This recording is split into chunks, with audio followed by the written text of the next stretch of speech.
Primer grado Escuela de Pastoral. Lección número 33, el Día de Dios. ¿Sientes que los domingos han perdido su sentido? Te invito a redescubrir el verdadero descanso, ese que no solo renueva el cuerpo, sino también el alma. Prepárate para conectar con tu propósito eterno en un solo día, el Día de Dios. Oración para santificar el Día del Señor. Señor Dios, dueño de los tiempos y de mi existencia. Hoy me postro ante ti con humildad y deseo ardiente de conocerte más. Tú, que santificaste el séptimo día desde la creación. Invítame a entrar en tu descanso, no como evasión, sino como encuentro íntimo entre mi espíritu sediento y tu divina presencia. Haz que la enseñanza de esta lección no sea solo letra, sino palabra viva que transforme mi entendimiento. Permíteme contemplar el domingo no como rutina, sino como sagrado umbral hacia el reino que ya comienza aquí. Infunde en mí la sabiduría del Espíritu Santo, para que pueda discernir cómo vivir tu día con gozo, entrega y fidelidad. Que sepa apartarme de lo banal, y elevar mi alma en oración, comunidad y caridad. Te agradezco, Señor, por el regalo del descanso santo, por invitarme cada semana a recordar que no soy esclavo del mundo, sino hijo amado, peregrino hacia tu eternidad.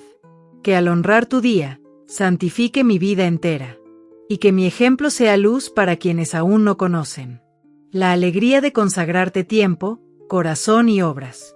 Por Jesucristo, Señor del domingo y de toda mi historia. Amén. El dueño de nuestra existencia provoca el encuentro con nosotros. Antecedentes. Ya consideramos en la lección 1 que nuestra debida posición delante de Dios es la de quienes dependen totalmente de Él, en el ser, por cuanto por Él fuimos sacados del no ser, en el existir, por cuanto cada día y a cada momento permanecemos en el ser sin volver a la nada de donde venimos, porque nos hizo hombres, inteligentes y libres, con entendimiento y voluntad, capaces de conocer y de amar. Y reconocíamos que no podemos, inteligentemente, dejar de reconocer que no somos autónomos ni en nuestra existencia ni en nuestra conducta, por lo que, inteligentemente también, nos es necesario buscar relacionarnos con ese Dios creador, mantenedor y providente.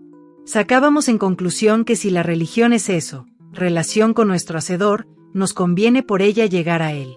Más tarde, en la lección 28, hemos visto que la religión halla su forma de expresión en el culto, y que éste se realiza ante todo en el sacrificio. 1. Enunciado del tema. En esta lección reflexionaremos acerca del tercer mandamiento del Decálogo.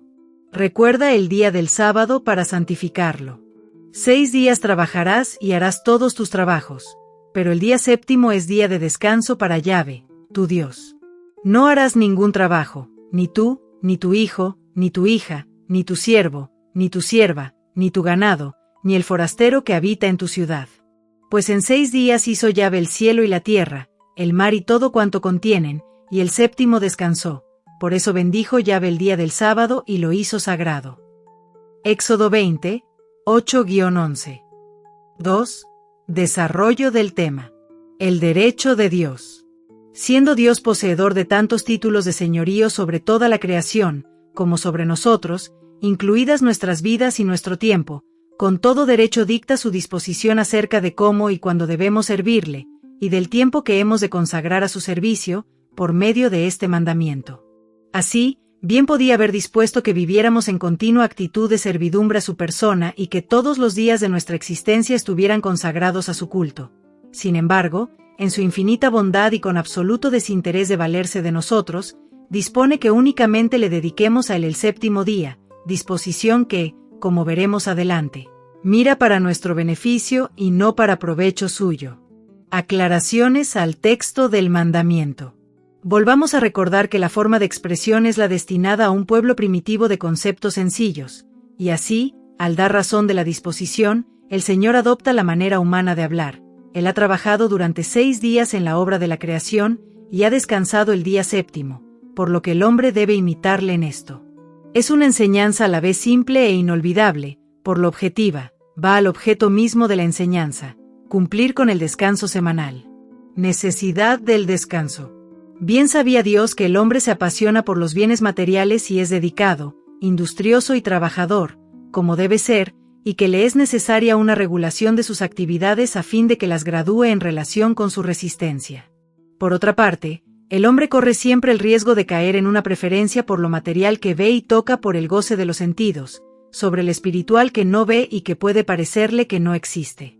El encuentro hombre-Dios.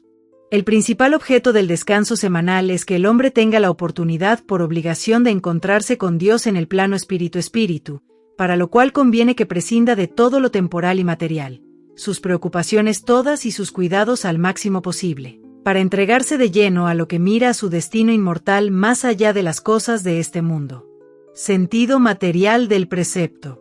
Podemos distinguir dos aspectos de este mandamiento, el aspecto material por un lado, y el aspecto moral y espiritual por otro. La palabra sábado proviene del hebreo sabbat y tiene el sentido de cesar o reposar. Aplicado al día del Señor significa que, al igual que lo hizo el Creador, el hombre debe dejar toda actividad material o temporal. Existe además el año sabático, que tiene lugar después de cada 6 años de actividad agrícola. Durante el año sabático las tierras permanecen sin cultivarse y lo que ellas produzcan espontáneamente ha de quedar en beneficio de los pobres.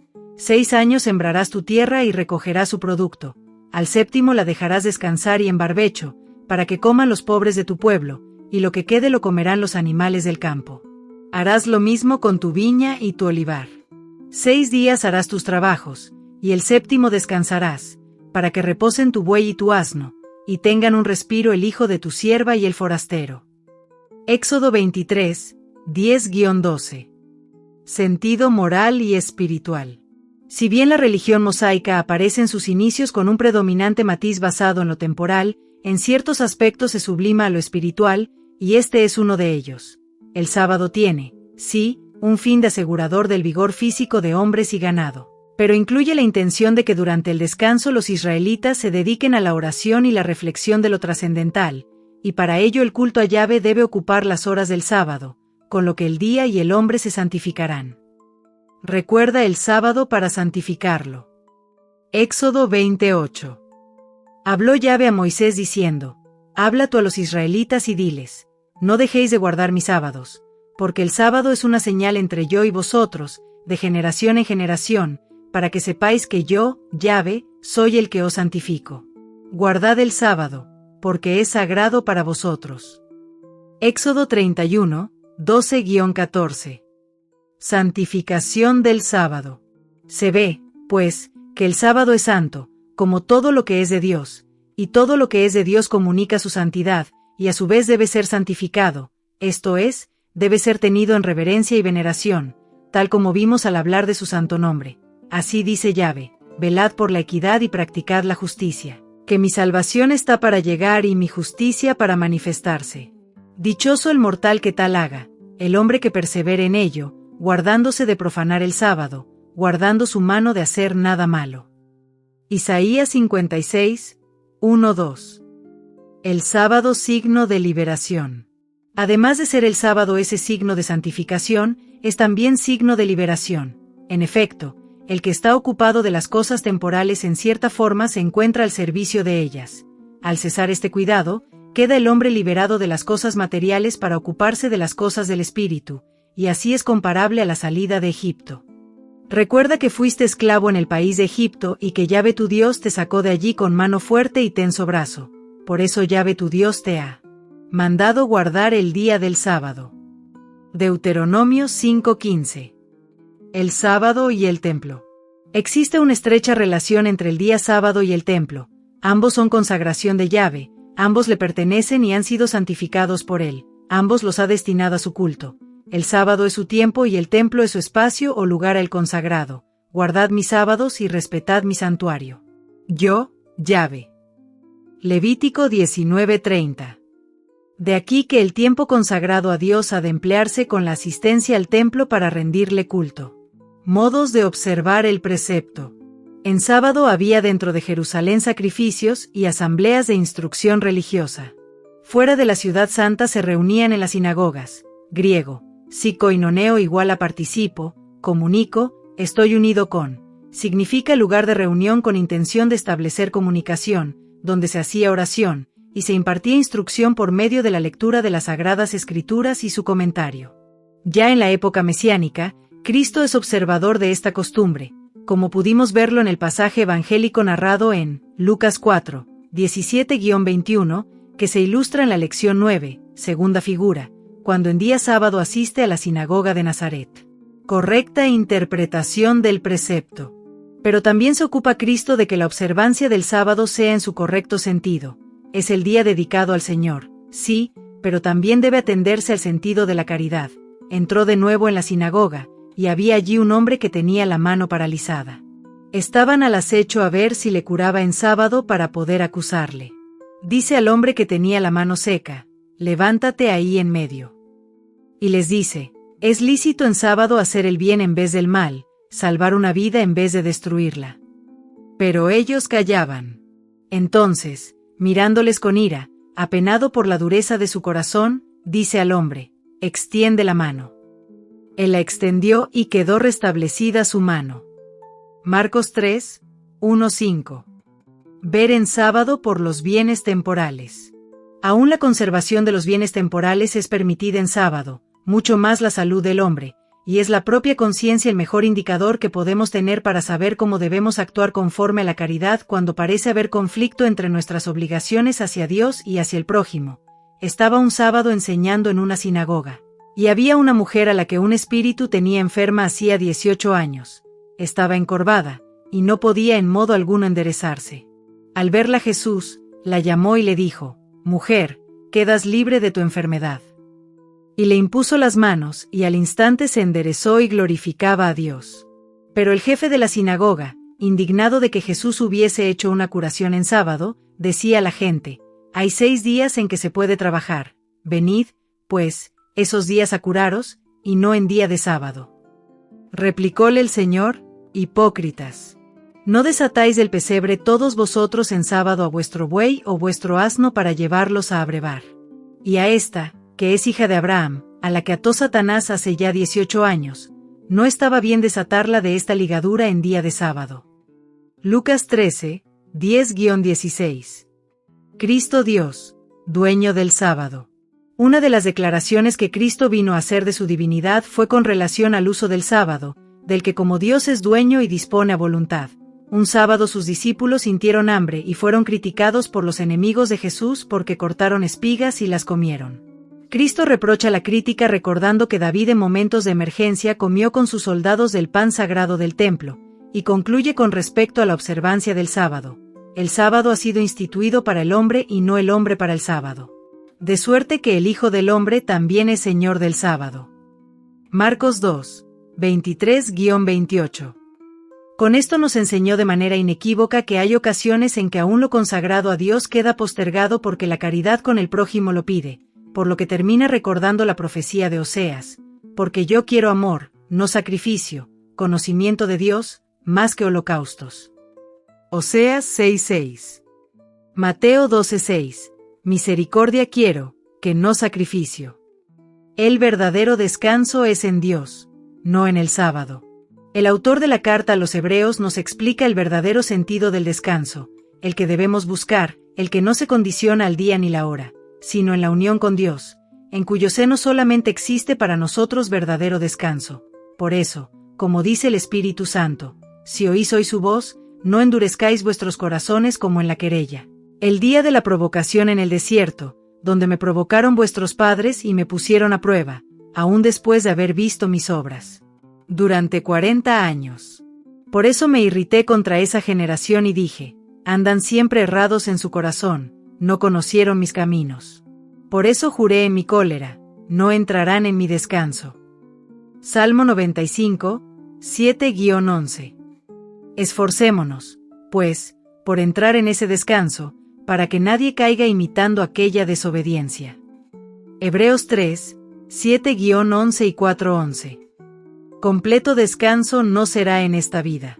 El cristiano ha de saber que el descanso no es completo en este mundo, completo y definitivo solo lo obtendrá en la otra vida, el cual se caracterizará por la ausencia total de pena y plenitud de bien en Dios.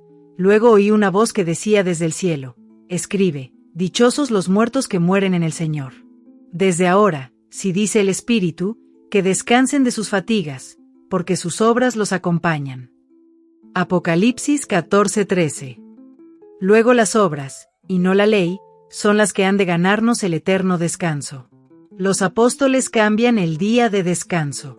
Habiendo considerado los apóstoles que en el primer día de la semana se habían realizado los hechos más importantes en la vida de Jesús, particularmente su portentosa resurrección y la venida del Espíritu Santo en Pentecostés, decidieron trasladar el descanso del séptimo día al primer día de la semana, al cual se le dio el nombre de domingo o día del Señor, latín. Dies Dominica igual a día del Señor, de Dominus igual a Señor, concediéndole todas las particularidades que anteriormente se daban al sábado en la ley mosaica. Santificación del domingo. Al igual que en el Antiguo Testamento el día sábado, la Iglesia santifica el domingo dedicándolo al descanso del cuerpo con objeto de que el cristiano se ocupe primordialmente de las cosas del Espíritu. La oración, la lectura del sagrado texto, otras lecturas espirituales, su reflexión y sobre todo, del culto debido a Dios, del cual la expresión máxima está en el sacrificio, como ya vimos en la lección 28. El culto de la nueva ley. Si el sacrificio constituye la máxima expresión del culto, el santo sacrificio de Cristo es el sacrificio por excelencia por cuanto en él es Jesús Dios mismo quien se ofrece y se inmola para gloria del Padre y salud de los hombres. Pues si la sangre de machos cabríos y de toros y la ceniza de vaca santifica con su aspersión a los contaminados, en orden a la purificación de la carne, cuanto más la sangre de Cristo, que por el Espíritu Eterno se ofreció a sí mismo sin tacha a Dios, purificará de las obras muertas nuestra conciencia para rendir culto a Dios vivo. Hebreos 9, 13-14. La celebración eucarística. La santificación del primer día de la semana era ya realizada en los primeros días de la Iglesia por una instrucción, la piedad, la convivencia fraterna y el acto de culto al que se llamó originalmente fracción del pan en el siglo I, Eucaristía, acción de gracias, entre los griegos y oblación, ofrecimiento, entre los latinos. Debido a que durante la oblación se acostumbraba a retirar a los catecúmenos aún no bautizados con la palabra misa, envío, despedida, poco a poco se implantó el nombre de misa para designar la misma original fracción del pan. Acudían asiduamente a la enseñanza de los apóstoles, a la comunión, a la fracción del pan y a las oraciones. Hechos 2:42. Generalización del domingo. La conmemoración del primer día de la semana, domingo, como día de precepto en sustitución del sábado se hizo general de inmediato entre los cristianos. El primer día de la semana, estando nosotros reunidos para la fracción del pan, Pablo, que debía marchar al día siguiente, conversaba con ellos y alargó la charla hasta la medianoche. Hechos 27. Caí en éxtasis el día del Señor, y oí detrás de mí una gran voz. Apocalipsis 1:10. Sentido del sacrificio. El sacrificio que el hombre ofrece al Señor tiene el sentido cultual, de culto, de reconocimiento y aceptación de su dominio, de agradecimiento por sus beneficios, de expiación por faltas contra él cometidas, y de solicitud de nuevos favores, lo cual hace que el acto de adoración pueda ser latréutico, o acto de adoración, derivado de latría igual a adoración. Eucarístico, o acto de agradecimiento, derivado de Eucaristía igual a acción de gracias. Expiatorio, o acto de reparación por las culpas individuales y comunitarias, llamado también sacrificio propiciatorio. E impetratorio, o acto de petición, de impetrare igual a obtener pidiendo. 3. Conclusión. Nuestra vida eucarística. De todos los actos de culto, el santo sacrificio de la misa es el acto supremo de culto del pueblo cristiano, y de toda la humanidad, porque en él es Cristo, Dios mismo, quien se ofrece al Padre como víctima infinita con sentido a la vez latréutico, eucarístico, expiatorio e impetratorio, pero por ser el sacrificio de la misa un sacrificio incruento. Se le llama sacrificio eucarístico para distinguirlo del sacrificio de la cruz donde Cristo se ofreció de manera cruenta, aunque esencialmente es el mismo y único sacrificio de Cristo víctima al Padre que por voluntad del mismo Cristo se renueva en la Santa Misa, porque yo recibí del Señor lo que os he transmitido, que el Señor Jesús, la noche en que fue entregado, tomó pan, y después de dar gracias, lo partió y dijo, «Este es mi cuerpo que se da por vosotros, haced esto en recuerdo mío». Asimismo también la copa después de cenar diciendo, «Esta copa es la nueva alianza en mi sangre. ¿Cuántas veces la bebiereis? Hacedlo en recuerdo mío». Pues cada vez que coméis este pan y bebéis esta copa, anunciáis la muerte del Señor hasta que venga. Por tanto, quien coma el pan o beba la copa del Señor indignamente, será reo del cuerpo y de la sangre del Señor. Examínese, pues, cada cual, y coma así el pan y beba de la copa. Pues, quien come y bebe sin discernir el cuerpo, come y bebe su propio castigo. 1 Corintios 11, 23-29. Por eso se le llamó originalmente la fracción del pan. Resumiendo, Dios tiene todo el derecho de exigir y recibir nuestro acto de culto. Del precepto de guardar el séptimo día mira a nuestro bien espiritual. Del relato bíblico de los 6 días de labor en la creación y el séptimo del descanso de Dios, nos presenta la imagen del empleo correcto de nuestro tiempo. Del descanso semanal es ante todo para relacionarnos con Dios y buscar lo necesario para el bien de nuestra vida espiritual. O la oración, la lectura y reflexión sagradas, el culto y las obras de misericordia son las actividades propias del día de descanso. Del culto, ante todo por el santo sacrificio de la misa, es un deber inexcusable por el que adoramos a Dios, le agradecemos, le imploramos perdón y le solicitamos nuevos beneficios. Nuestro descanso definitivo será en el seno de Dios por toda la eternidad. En tanto, hemos de trabajar por el reino y su justicia. Reflexiones personales. ¿Es para ti un día especial el domingo, o como cualquier otro? ¿Procuras dar buen testimonio a los demás descansando el domingo? ¿Dedicas el domingo a actividades de culto, de formación espiritual, de caridad y de instrucción, combinando la sana diversión? Resolución. En adelante guardaré el día del Señor de modo que quienes vean mi ejemplo digan, hoy es día santo, porque éste lo santifica con sus pensamientos, con sus palabras y con sus obras. Primer grado. Cuestionario. Lección número 33. El día de Dios. 1. ¿Por qué tiene derecho Dios a disponer de un día de la semana de nuestra vida? 2. ¿Con qué fin dispone Dios de ese día? ¿Para beneficio suyo o para el nuestro? ¿Cómo? 3. Expresa 3 actividades con las que podemos santificar el día de Dios cada semana. 4. ¿Qué clase de fin tienen estas celebraciones? ¿Latréutico, expiatorio o impetratorio? A. Fiesta de 15 años. B. Misa dominical. C. Durante los ejercicios cuaresmales. 5. ¿Por qué la presencia real de Jesús en la Eucaristía es el centro del culto al Padre? Primer grado. Escuela de Pastoral. Lección número 33. Fin.